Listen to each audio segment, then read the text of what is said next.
Bismillahirrahmanirrahim. Assalamu alaikum all students. This is most probably lecture number 5 जो हमारा हम start कर रहे हैं कि on research papers.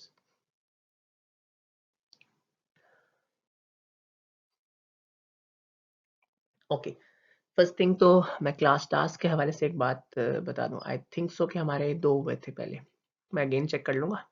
I hope so हमारे 2 हुए थे क्लास टास्क। तो अब नेक्स्ट वीक में I will try my best कि मैं ना एक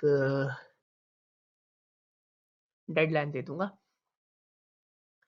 कि उस पे आपने जो है वो एक उस पे छोटी सी वीडियो बना दूंगा ना कि उस पे आपने एक तो क्लास टास्क देने होंगे। आई थिंक सो 3 हो गए हैं, तो 4 या 5 लूंगा, मे बी 4 हो, मे बी 5 हो, और मे बी डिपेंड्स। तो मैं नेक्स्ट में आपको वो डेडलाइन दे दूंगा और क्लास टास्क जो है ना वो एडवांस में दे दूंगा, क्योंकि आपका मेरे ख्याल में 1 वीक हो गया है, ये सेकेंड वीक है शायद, ये जिस तरह से भी है आफ्टर जो है मिड एग्जाम्स। तो हम आई ट्राई माय बेस्ट कि मैं इसमें ना आप लोगों को अर्ली टाइमलाइन इसलिए दे दूंगा ताकि आपके जो बाकी जो कोर्सेज है ना वो डिस्टर्ब ना हो, कि जिसने पहले सबमिट करवाना है वो पहले सबमिट करवा दे।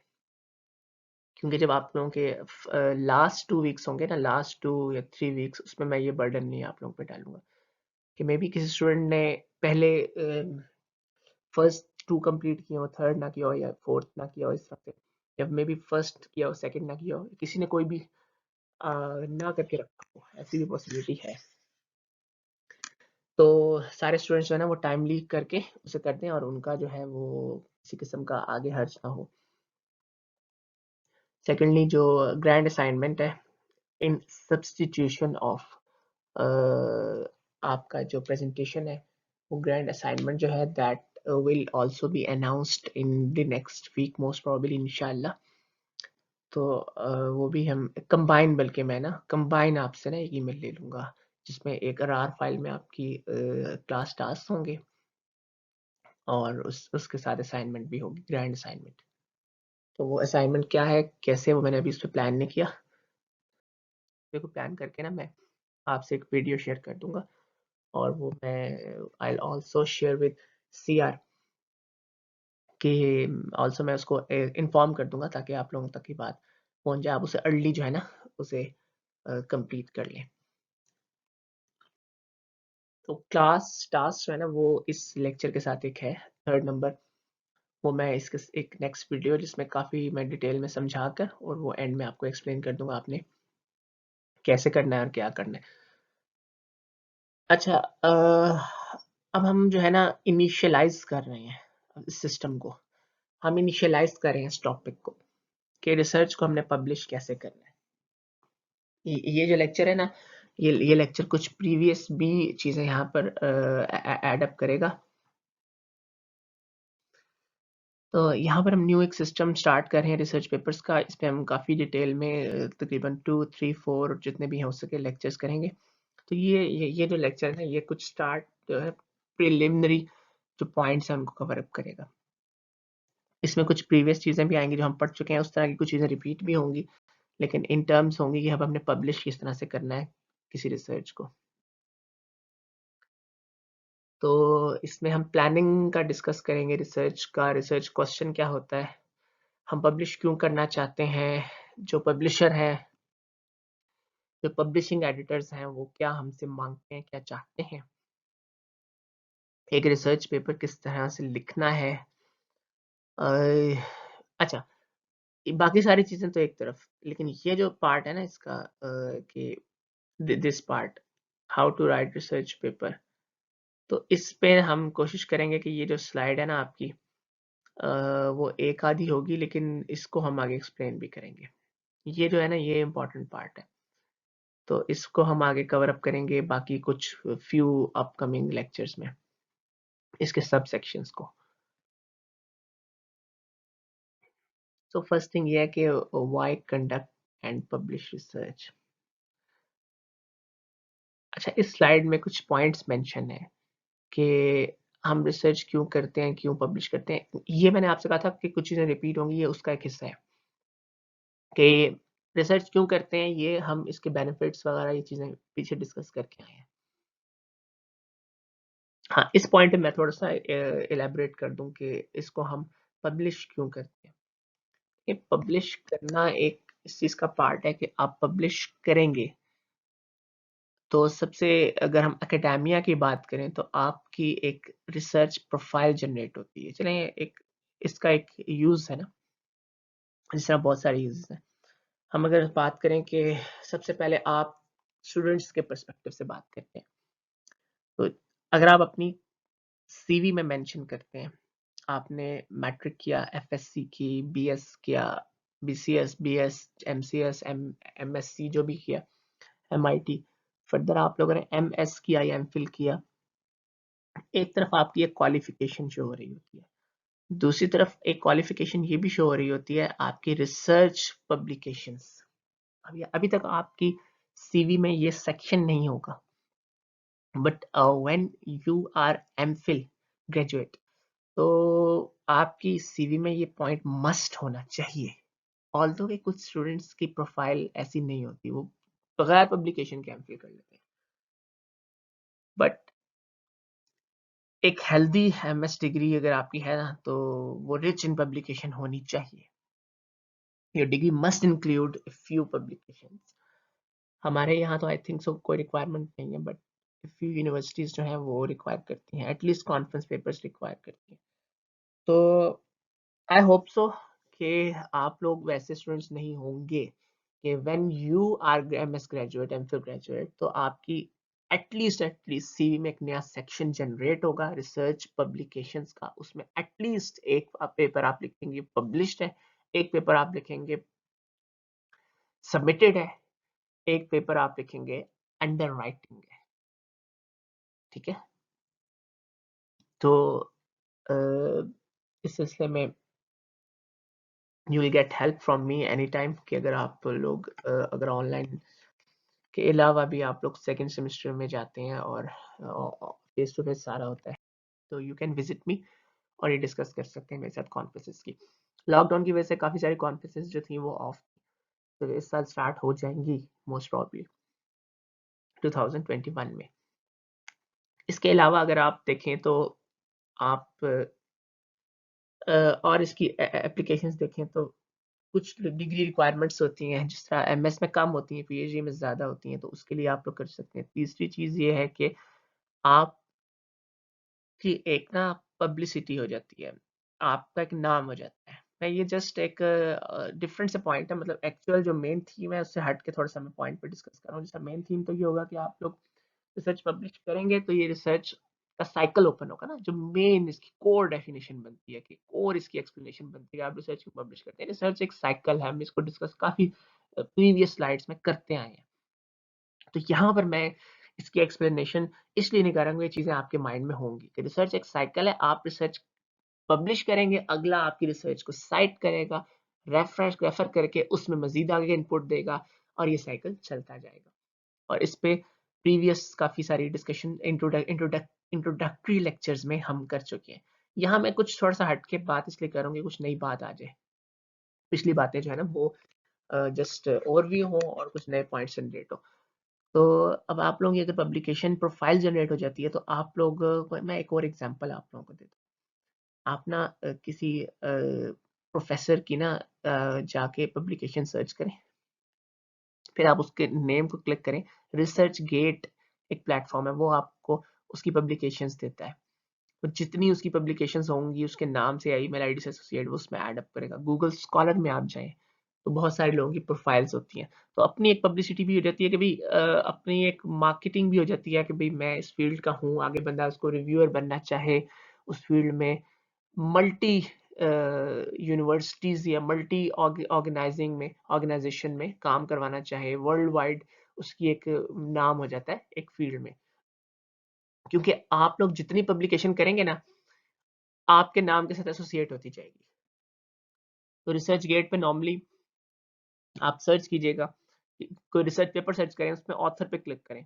बहुत छोटे ऑथर होंगे, मतलब जिस तरह जूनियर ऑथर होंगे तो वो मे बी ना उस शो हो, लेकिन कुछ सीनियर प्रोफेसर होंगे या पीएचडी स्कॉलर्स होंगे तो उनकी प्रोफाइल एक हेल्दी प्रोफाइल होगी, आपके सामने शो हो रही होगी। क्लिक करेंगे उसके सारे पेपर्स आ जाएंगे, सारे साइटेशंस आ जाएंगी।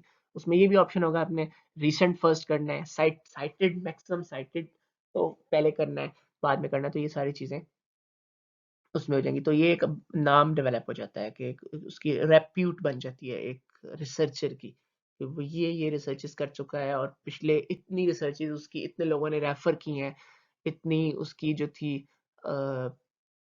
इस साल में थी, उतनी इतनी उसकी पिछले साल में थी, काफ़ी सारी इस तरह की चीज़ें इसमें हो जाती हैं। बाकी इसमें बिजनेस पर्सपेक्टिव्स भी हैं, बहुत सारी चीज़ें हैं। यूनिवर्सिटीज़ जो है ना, वो उसकी रैंकिंग भी इससे इफेक्ट होती है। मैं आज थोड़े डिफरेंट पॉइंट्स पे बात कर रहा हूँ, जो कोर पॉइंट्स मैं अगेन कह रहा हूँ, बैठ क्यों। अब एक यूनिवर्सिटी की अगर आप एक चलो इंटरेस्टिंग सी चीज़ है, मैं आपको एक्टिविटी नहीं दे रहा कितनी एक्टिविटीज़, मैंने एक्टिविटीज़ ज़्यादा लिखी थी बट मैंने उसको कम कर दी है कि मैंने कहा आपको आप लोग अपने एंड पे सर्च करें, लेकिन हर चीज़ में एक्टिविटी नहीं बना रहा। कुछ चीज़ें अपने एंड पे सर्च करें। आप ज़रा चेक कीजिएगा कि पीईसी पाकिस्तान इंजीनियरिंग काउंसिल या एचईसी की जो ग्रेडिंग होती है ना यूनिवर्सिटी की, उसका परफॉर्मा सर्च कीजिएगा। उसमें आप लोग अगर देखेंगे ना, तो उसमें जिस तरह पीईसी वाले पाकिस्तान इंजीनियरिंग काउंसिल वाले ये तक पूछते हैं कि आप एक फैकल्टी मेंबर को कितना पे करते हैं, जितना एक्चुअल पे करते हैं वो हर फैकल्टी मेंबर्स को शो करते हैं, उसकी बेस पे वो पॉइंट्स जनरेट होते हैं कि यूनिवर्सिटी पाकिस्तान में नंबर 1 पे ही है, 2 पे ही है, 3 पे ही है, 4 पे ही है। इसी तरह ये भी काउंट होता है कि कितनी पब्लिकेशन एक यूनिवर्सिटी ने जनरेट की है। अगर आप बड़े ब्रांड्स की बात करें ना, जिस तरह नस्ट है या कायदे यूनिवर्सिटी तो नहीं, खैर जिसके जिसके ब्रांचेस हैं, जैसा कॉमसेट, स्पेशली कॉमसेट का मैं अगर जिक्र करूँ, तो कॉमसेट्स वाले तो ईयरली उसको देखते हैं कि हमारे किस कैंपस की ज़्यादा पब्लिकेशन हुई है, इस्लामाबाद की, लाहौर की, अटक की, रिहाड़ी की, एबटाबाद की, वाह कैंपस की। तो इस तरह कॉमसेट्स तो इस तरह से देखता है। तो इवन वो तो वार्निंग लेटर्स इशू करते हैं कि why you faculty member has not published any paper in this year, this academic year। वो तो ये चीज पे भी करते हैं। तो यूनिवर्सिटी की रेप्यूट होती है, यूनिवर्सिटी की रैंकिंग इस पे डिपेंड करती है कि आपके कितने पेपर्स इस साल में पब्लिश हुए हैं और एफिलिएशन के साथ हुए हैं। तो एफिलिएशन होती है ना, मैंने अभी आप लोग को शायद पेपर एक ओवरव्यू नहीं करवाया, मैं एक और चीज भी करूंगा। मैं एक और क्लास को इसको पढ़ा रहा हूँ, रिसर्च मैथडोलॉजी का कोर्स। उसमें मैंने आर्टिफिशियल इंटेलिजेंस के 2 पेपर है ना, वो इनको बैचलर की क्लास थी तो मैंने एक ओवरव्यू की है, वो मैं कोशिश करूंगा आपसे शेयर कर दूं, या मैं एक रिसर्च पेपर आपको ना इसमें करवा दूं, एक जस्ट एक फॉर्मेलिटी के तौर पर टेक्निकली, बट एक सेंस के तौर पे कि एक रिसर्च पेपर किस तरह पढ़ना है और किस तरह से उसमें सेक्शंस होते हैं, सब सेक्शंस होते हैं। तो उसमें ये है होगा कि आपको इस चीज़ का आइडिया हो जाएगा कि एफिलिएशन ऊपर मेंशन होती है किस यूनिवर्सिटी की, तो एफिलिएशन के साथ पेपर जिस यूनिवर्सिटी के जाते हैं वो ये भी काउंट होती है। इस तरह के बहुत सारे पर्सपेक्टिव्स हैं जो इन इन एडिशन टू दैट के एक रिसर्च का साइकिल जनरेट है। इसके अलावा फिर रिव्यू पेपर्स आते हैं और इस तरह बहुत सारी चीज़ें हैं कि उसको फिर जब पेपर्स बहुत ज़्यादा हो जाए तो उसको रिव्यू किया जाता है, रिव्यू पेपर राइट किए जाते हैं, रिव्यू पेपर राइट करके एक पेपर में काफ़ी सारे पेपर्स को ऐड अप किया जाता है। तो खैर इस पे बहुत सारी बात होगी, मैं इन चीज़ों को, काफ़ी सारी चीज़ें हैं जो कि डिस्कस करने वाली हैं रिगार्डिंग इन दिस डोमेन। तो मैं इसमें कोशिश करूंगा कि मैक्सिमम पॉइंट्स जो है ना वो सारे स्लाइड में कवर तो नहीं होंगे, काफ़ी सारे पॉइंट्स जो हैं वो इन लेक्चर्स में ही कवर अप होंगे कि रिव्यू प्रोसेस क्या होता है, जर्नल पेपर की नॉर्मली जो है वो किस तरह से उनके सिस्टम वर्क करते हैं, किस तरह से वो आपका ए से जेड तक पेपर जाता है, किस स्टेजेस पे जाता है, किस तरह पब्लिश होता है, रिव्यूअर कौन है, रिव्यूअर का, मैं ये सारी चीज़ें जो है ना वो मीनवाइल कवर करता जाऊँगा। तो वेरी मच इम्पोर्टेंट कि आप इस लेक्चर्स को सुने, तो उसमें काफ़ी सारी चीज़ें ना कवर अप हो जाएँगी। अच्छा अब एक चीज़ है कि रिसर्च क्वेश्चन क्या होता है। अभी फिर हम प्रीवियस उस पे आ गए हैं कि रिसर्च क्वेश्चन सबसे पहले आपने जनरेट करना है। यहाँ कुछ स्टेटमेंट्स लिखी हैं, तो मैं डिटेल में इसमें नेक्स्ट स्लाइड में जाता हूँ कि हाँ, पुअर रिसर्च क्वेश्चन क्या है और एक रिसर्च क्वेश्चन कैसा होना चाहिए। तो बेसिकली हमारे पास रिसर्च क्वेश्चन जो है ना वो इस तरह का होना चाहिए जिसमें सवाल ना उठे, मतलब एक ऐसा कॉम्प्रिहेंसिव कंप्लीट रिसर्च क्वेश्चन होना चाहिए कि जब वो क्वेश्चन जो है वो आप लोग उसको जब एक राइटिंग में लाएंगे ना, उसके बाद कोई ये ना एतराज करे कि इसमें ये इशू है, ये इशू है या ये इशू है, इसमें किसी किस्म का कोई वो एतराज ना हो। इसलिए रिसर्च क्वेश्चन जो है वो क्लियर कट होना चाहिए, बिल्कुल फोकस होना चाहिए, ऑब्जेक्ट होना, उसमें ऑब्जेक्टिव जो है वो क्लियर होना चाहिए।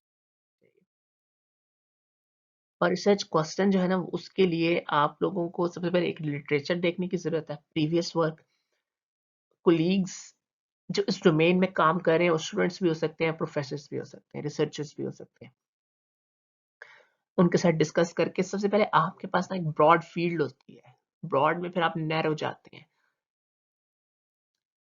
इसमें आगे रिसर्च डिजाइन का प्रोसेस जो आएगा ना, वो सारा उसमें एक्सप्लेन करेगा किस तरह से आप नैरो जाते हैं, किस तरह से आप उसकी फिर एक मॉडल को हम एक पेपर में लेके आते हैं। तो आपका जो रिसर्च क्वेश्चन है ना, वो ऐसा होना चाहिए कि उस पे मैं एग्जांपल करता हूँ। देखिए, अगर आप कोई एप्लीकेशन किसी एप्लीकेशन में काम कर रहे हैं, उस एप्लीकेशन में अगर आपने कोई रिसर्च क्वेश्चन जनरेट किया कि हम इस डोमेन में काम कर रहे हैं, तो मे बी उस डोमेन से ज्यादा कोई दूसरी डोमेन बेहतर हो, वो कहेंगे भाई इस डोमेन में तो काम आप क्यों कर रहे हैं, जिस तरह दूसरी डोमेन अवेलेबल है। कि सपोज आप अगर बायोमेट्रिक्स की, मैं चल एक एग्जांपल माइंड में आई है, मैं अगर दूं कि अगर आप बायोमेट्रिक्स में अगर आप काम कर रहे हैं कि किसी ऐसे की बेस पे किसी ऐसे फीचर्स, आप फिंगरप्रिंट्स के अलावा कोई और फीचर्स ले रहे हैं, कोई और ऑर्गन ले रहे हैं, जिस तरह से आप आई की बात कर सकते हैं, टीथ की बात कर सकते हैं। तो अब इसमें क्वेश्चंस उठेंगे कि why this, if this is available in a very good percentage, आपको इतनी हाई एक्यूरेट में दूसरी चीज अवेलेबल, आप इसमें क्यों जा रहे हैं? मतलब आपका इसमें आप लिटरेचर भी पढ़ेंगे, डिस्कशन भी करेंगे। तो आपने इसमें करना ये है कि ऐसा क्वेश्चन लेना है कि जो क्लियर कट हो, जिसको आप करने के बाद कोई कोई इशू इसमें निकले ना, कि आपको पता हो कि यार ये जो क्वेश्चन है ना, ये logically, conceptually, research point of view से बिल्कुल क्लियर कट है, इसमें कोई किसी किस्म का एतराज नहीं होगा। The next point is that turning a research question into a proposal. तो इस पे हमने बात कर ली थी, तो इस पे हम में जाते हैं। अच्छा, इस स्लाइड में भी हमारी पहले बात हो चुकी है कि जो एक्सटर्नल इफेक्ट्स है ना, वो हम पहले कंसिडर कर लें। ऑल्दो इसका राइटिंग से ताल्लुक नहीं है, लेकिन रिसर्च प्लानिंग से ताल्लुक है। एक्सटर्नल जो फैक्टर्स हैं जो कि इफेक्ट कर सकते हैं आपकी रिसर्च को, रिसर्च आपकी जो फाइंडिंग्स को, तो उसको कंसिडर करना वेरी मच इम्पॉर्टेंट, ताकि आपकी जो रिसर्च है ना, उसमें कोई फ्लॉ बाकी ना रहे। तो ये वो पॉइंट हमने इनिशियली डिस्कस किया था, जो बिल्कुल फर्स्ट लेक्चर हमारा फेस टू फेस हुआ था ना, फर्स्ट या सेकंड लेक्चर था, उसमें हमने डिस्कस किया था।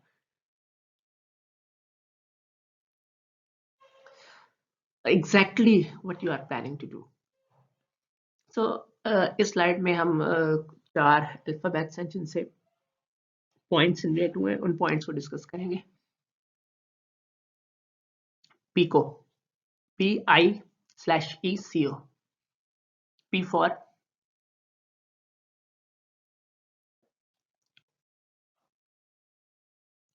अच्छा, P for patients, problem, I for exposure, intervention, C for comparison group, and O for outcome, endpoint. अच्छा, बेसिकली ये जो चार हमारे पास अल्फाबेट्स हैं और इससे जो स्टेटमेंट्स जनरेट है, तो ये सारी चीजें जो है ये हमें माइंड में रखनी पड़ती हैं। इसमें एक पॉइंट है यहाँ के, कंपैरिजन ग्रुप क्या है, इस पर मेरे ख्याल में पहले बात नहीं हुई हमारी। कंपैरिजन ग्रुप जो है ना, दैट इज अ बेंचमार्क। मैं ये एक्सप्लेन इसलिए कर रहा हूँ कि फर्स्ट आप कर लेंगे, सेकंड भी आप कर लेते हैं, फोर्थ भी आप कर लेते हैं, आउटपुट और आउटकम क्या है, एंड पॉइंट क्या है। क्योंकि मैंने ये चीज़ खुद एक्सपीरियंस किया स्टूडेंट्स में, एमफिल स्टूडेंट्स में, जब वो रिसर्च करते हैं थीसिस के पर्सपेक्टिव में, तो आफ्टर कंप्लीटिंग देयर रिसर्च, तो होता ये है कि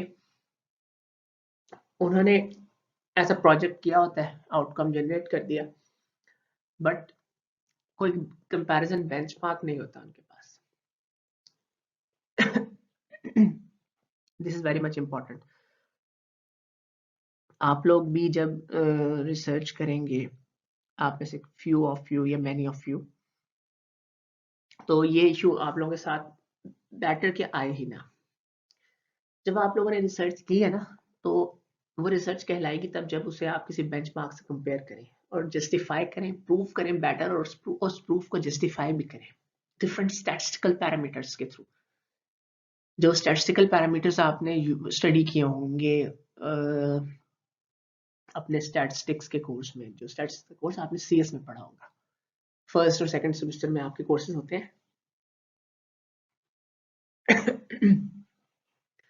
तो उन कोर्सेज में आपने ये कुछ चीजें पढ़ी होंगी, जिस तरह bias, variance, covariance, standard deviation, root mean square, error और भी चीजें आपने पढ़ी होंगी, distance, equivalent distance, various formulas आपने पढ़े होंगे, जो स्टैटिस्टिकल एनालिसिस टूल्स हैं जिसमें box whisker plot, covariance plot, उसके अलावा आप कन्फ्यूजन मैट्रिक्स, इस तरह की बहुत सारी चीजें आपने पढ़ी हो होंगी या मे भी गुजारी हो। उस वक्त आप लोगों को उस वक्त आइडिया उस वक्त नहीं होता, ऑब्वियसली स्टूडेंट लाइफ में बंदे को आइडिया नहीं होता कि इसका इस्तेमाल कहाँ होगा, लेकिन वो चीजें जो पढ़ाई जाती है ना, कैरिकुलम जो होता है वो बिला वजह नहीं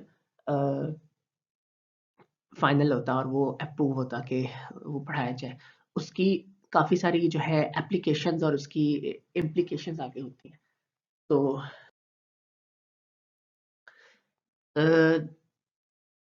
अगर आपने कोई प्रोजेक्ट कर लिया रिसर्च के पर्सपेक्टिव में, इन टर्म्स अगर हम थीसिस की बात करें, तो आपने ये नहीं कि एंड में आपने डे 1 से एक बेस पेपर सिलेक्ट करना है, बेस रिसर्च सिलेक्ट करनी है, कि आपने जिससे अपनी रिसर्च को कंपेयर करना है और उसको बेटर, उसको प्रूफ करना है।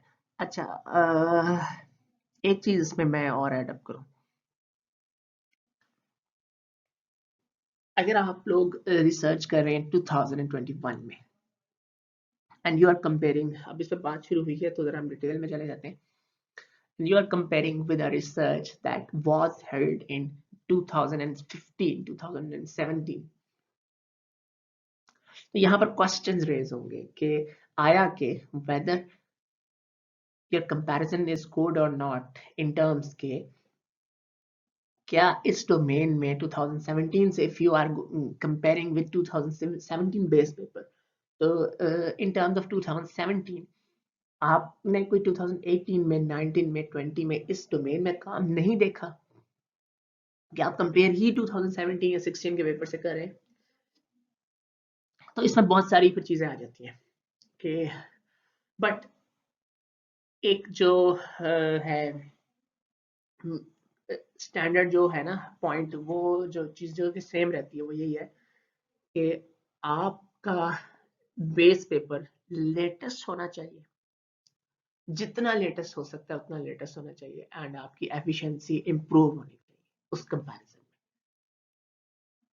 अब हमने रिसर्च को बहुत ज़्यादा थेरेटिकल नहीं पढ़ा ना, इसलिए ये पॉइंट जो है ये आप लोगों के माइंड में होना चाहिए, क्योंकि हमने बहुत ज़्यादा थ्योरी पढ़ते हैं तो शायद इन सब के हम स्टैंडर्ड्स पढ़ते हैं in terms of theories, different lengthy slides, मैंने वो चीज़ें नहीं की, काफ़ी चीज़ें प्रैक्टिकल रखी हैं और यहाँ पर प्रैक्टिकल चीज़ें ही डिस्कस कर रहा हूँ, ताकि आप लोगों को याद करने से बेहतर है कि एक चीज़ें क्लियर हो, समझ आ जाए।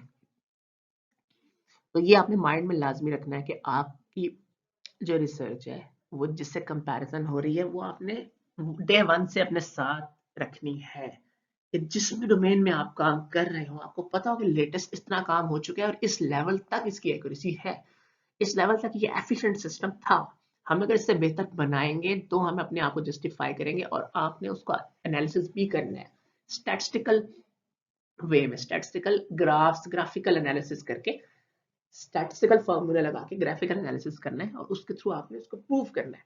और एक उसमें इजी इजी सी चीज आप लोगों को पता चलेगा कि क्वेश्चन रेज होगा कि हम कौन से स्टैटिस्टिकल पैरामीटर लगाएं, कौन से स्टैटिस्टिकल फॉर्मूलाज लगाएं। उसका आंसर ये है कि जो आप बेस पेपर देखेंगे रेलेवेंट देखें कि उस डोमेन में कौन कौन से स्टैटिस्टिकल जो फॉर्मूलाज हैं वो अप्लाई हुए हैं एनालिसिस के लिए, उसमें आपको मिल जाएंगे, क्योंकि आपने जो स्टैटिस्टिकल एनालिसिस उन्होंने किया, आपने भी वो स्टैटिस्टिकल एनालिसिस करने हैं, लेकिन वो आपकी टेक्निक पे होंगे, वो आपके रिजल्ट्स पे होंगे। वो रिजल्ट्स देखें, वो स्टैंडर्ड तो वही रहेगा ना, जो सपोज आप फाइंड कर रहे हैं कोई एरर का ग्राफ बना दे, ड्रॉ कर रहे हैं, तो आप पिछले से कंपेयर भी कर रहे हैं, तो जो फॉर्मूला एरर का वो तो सेम रहेगा, तो वो कौन से एरर का फॉर्मूला यूज करना है वो आपने अपने लिटरेचर में देखना है, आपने अपने बेंचमार्क में, अपने बेस पेपर में देखना है। And yes, you can use another statistical analysis जो कि यूज नहीं हुआ, जो कि प्रीवियसली यूज नहीं हुआ, आप कर सकते हैं।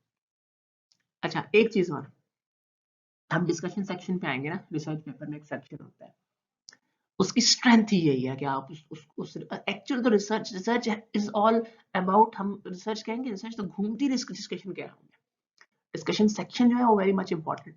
रिसर्च में डिस्कशन सेक्शन है वो लेंथी होता है, उसमें यही चीजें सारी जस्टिफाई होती हैं, कंपैरिजन जो आप दे रहे हैं उसमें ग्राफिकल एक एनालिसिस देते हैं, अपना एक्सपीरियंस शेयर करते हैं और बहुत सारी चीजें शेयर करते हैं। खैर इसमें हम बात करेंगे डिस्कशन सेक्शन में। अब रिसर्च पेपर आ ही गए हैं, आगे हमने स्टडी डिजाइन करनी है कि बिफोर वी हैव, जिस तरह हम एक प्रोग्राम करते हैं ना, किसी चीज का प्रोग्राम बनाते हैं, I am not talking about programming, हम एक प्रोग्रामिंग से पहले भी एक प्रोग्राम डिजाइन करते हैं, फ्लो चार्ट डिजाइन करते हैं, तो वो डिजाइन करना है आप लोगों ने, that is very much important. फिर हमने ये डिसाइड करना है कि आपकी जो टीम है उसमें कौन कौन क्या क्या काम करेगा। अगर ये इन थीसिस है तो वो फिर सुपरवाइजर, स्टूडेंट और एवेल्यू और भी ऑथर्स में शामिल हो सकते हैं जो कि आपकी हेल्प आउट कर रहे हैं, वो भी आपने यहाँ डिफाइन कर डिसाइड करना है कि कौन कौन आपकी हेल्प करेगा, किस किस तरह से करेगा और क्या क्या कंट्रीब्यूशन किसकी होगी। मींस के आप 2 बंदे मिलकर कर रहे हैं, 3 बंदे मिलकर कर रहे हैं, एक एज अ थीसिस तो नहीं पॉसिबल है, बट एज अ थीसिस में फिर आपके कुछ जो सीनियर कोलीग्स आ सकते हैं, ऑब्वियसली वो आपकी हेल्प कर सकते हैं। आप जिस लैब में काम कर रहे हैं थीसिस में, मे बी आपको को प्रॉब्लम आता है प्रोग्रामिंग में, प्रॉब्लम कोडिंग में प्रॉब्लम आता है, आप किसी से हेल्प ले लें, कोई मॉडल कोई और बना रहा है, ये तो जहाँ रिसर्च सिस्टम होते हैं, रिसर्च लैब्स, तो वहाँ पर ये चीज़ें बड़ी ईजी हो जाती है। किसी ने को मॉडल डेवलप किया, आप उसका मॉडल ले लें, उसमें आगे इंप्रूवमेंट कर लें, किसी ने कोई डाटा डाउनलोड किया, उनका डाटा ले लें, उस डाटा पे कुछ और चीज़ अप्लाई कर दें, तो ये एक टीम वर्क में होता है, आप हेल्प आउट कर सकते हैं। ये जहाँ सिस्टम रिसर्च के अच्छे बने होते हैं वहाँ पर ये चीज़ें बहुत ज़्यादा जो है वो आपको हेल्पफुल रहेंगी। तो ये चीज़ें जो है ना इनिशियली डिसाइड होती है। अब हम आ जाते हैं रिसर्च पेपर में कौन कौन से ऑथर में आएंगे और को ऑथर में आएंगे। तो सबसे पहले ना ये चीज डिसाइड हो जानी चाहिए कि कौन, देखें अभी मैं सेट ऑफ रूल्स की बात करूं, सबसे फर्स्ट ऑथर जो है वो स्टूडेंट होता है।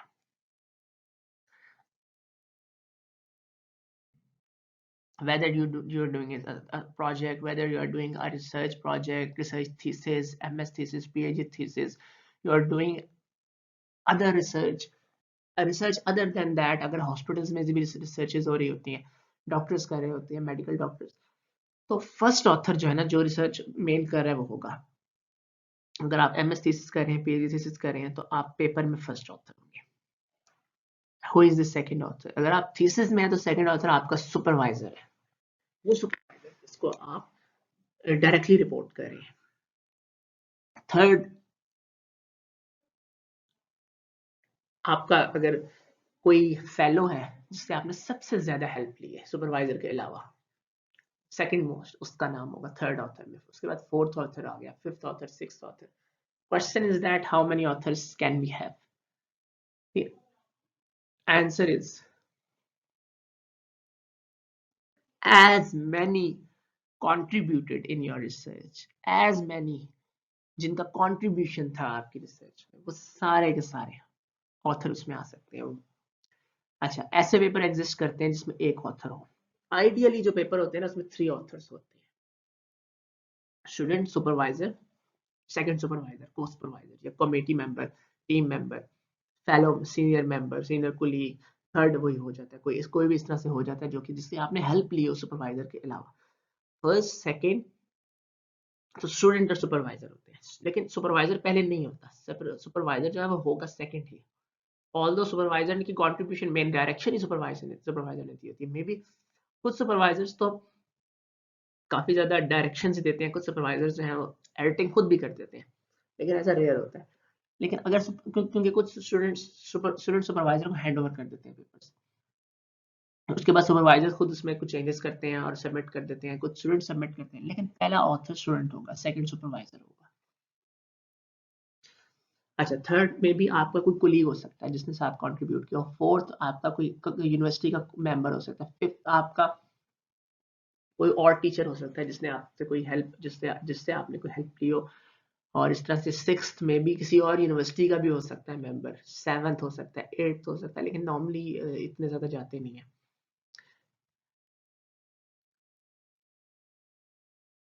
अच्छा, ये एक टेम्पलेट है, थोड़ा सा फॉर्मेट है। इसको ग्रीन में करते हैं, ग्रीन नहीं, पहले ग्रीन है, इसको ब्लू में करते हैं। हाँ जी, दिस वन कंट्रीब्यूशन। अच्छा, कुछ जो हमारे पास जर्नल्स है ना, वो उनका एंड में ये सेक्शन होता है, उस सेक्शन का ये नेम होता है कंट्रीब्यूशंस का, कंट्रीब्यूटर्स का। जिस तरह एमडीपीआई एक पब्लिशर है, एमडीपीआई एक ओपन एक्सेस पब्लिशर है। खैर, मैंने ओपन एक्सेस का नाम लिया तो मैं एक चीज शेयर कर दूं कि ओपन एक्सेस मींस कि वो जर्नल्स जो कि कॉस्ट कॉस्ट पे पब्लिश करते हैं, पेमेंट लेते हैं पब्लिश के लिए। मतलब एक पब्लिश होती है ओपन एक्सेस पब्लिकेशन, एक होता है कि open access non open access publication, free of cost, उसमें बगैर पेमेंट के पब्लिश हो सकता है। लेकिन जो फ्री ऑफ कॉस्ट होता है ना, वो उसका सिर्फ एब्स्ट्रैक्ट ओपन होता है, आपने कई दफा चेक किया होगा। तो जो ओपन एक्सेस होगा वो फ्री ऑफ कॉस्ट ओपन होगा। उसके लिए सपोज आपने 1 लाख 2 लाख 3 लाख, वो शुरू में आप उसको एक्सेप्ट करते हैं कि अगर हमारा हो गया एक्सेप्ट पेपर तो हम ये पे करेंगे, इस चीज को आप शुरू में एक्सेप्ट करते हैं। तो जो अच्छे जर्नल्स भी है ना, जिस तरह आज मैं एक एक्टिविटी भी साथ अपलोड करूंगा, उसमें अच्छे जर्नल्स जो हैं वो दोनों ऑप्शंस देते हैं।